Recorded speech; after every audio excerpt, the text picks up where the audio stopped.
Hello, my name is Harrison Leary, and this is my Physics 2 Lab 1. So, for an introduction, the goal of this lab is exploring the properties of the electric force and Coulomb's law using real-world applications of these fundamental forces and modeling them computationally. So the results we got were that the tapes were positively charged, and there was a difference of 1.11 times 10 to the 11th electrons between the two. And the physics principles we used were Newton's third law of reciprocity and the equation listed for the electric force.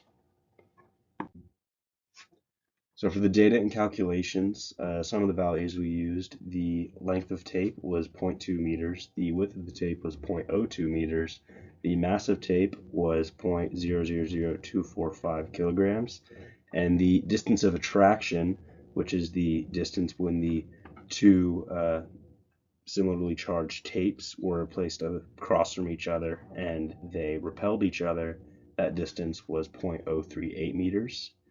And the atom's length was 1 times 10 to the negative 11th. So for the model, we assume that the tapes are point charges of the same magnitude and also the air resistance is ignored. And the discrepancies in the model from the real world scenario are caused by neglecting of forces such as air resistance along with drag and also inaccurate measuring of some of these values. And so as a result, the top tape floats since the charges are equivalent, but it does not move because the gravitational and electric forces are equivalent as well. And this is modeled on the right over here, where you can see with the top tape, the gravitational electric forces are pointing down and up respectively, and then the bottom tape just has the gravitational force. So that's why the top tape is floating, but the bottom tape does not move.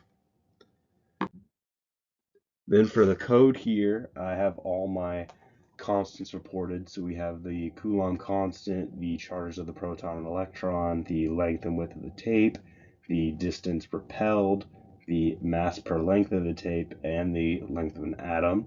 And so then for the calculations, we have all the values needed. We have finding the mass of the tape, we have finding the weight of the tape, then the charge of the tape, which is found with the electric force formula that we showed earlier, and then excess electrons are found by dividing the tape charge by the opposite of the electron charge, and then the surface area is found with the tape length times width, obviously, and then the number of atoms is the surface area over the length of an atom squared.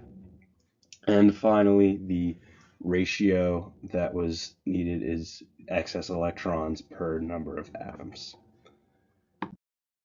So now for the conclusion. What if electrons had positive charge and protons had negative charge? What would change about the observations you made with your tapes and other charged objects? So what would actually change is not very much within the experiment itself, because since both tapes had the exact same charge, the fact that they would be negative instead of positive would not make a difference because like charges repel regardless. And in general, interactions between positive and negative charge would not change because, again, the like charges repel and the unlike charges attract.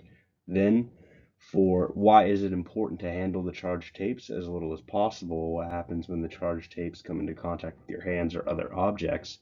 When the tapes, if they have a charge, come into contact with your hands, which are neutral, then there can be electrons transferred between the tapes and your hands, and then again that would change the charge of the tapes and thus the data of your experiment.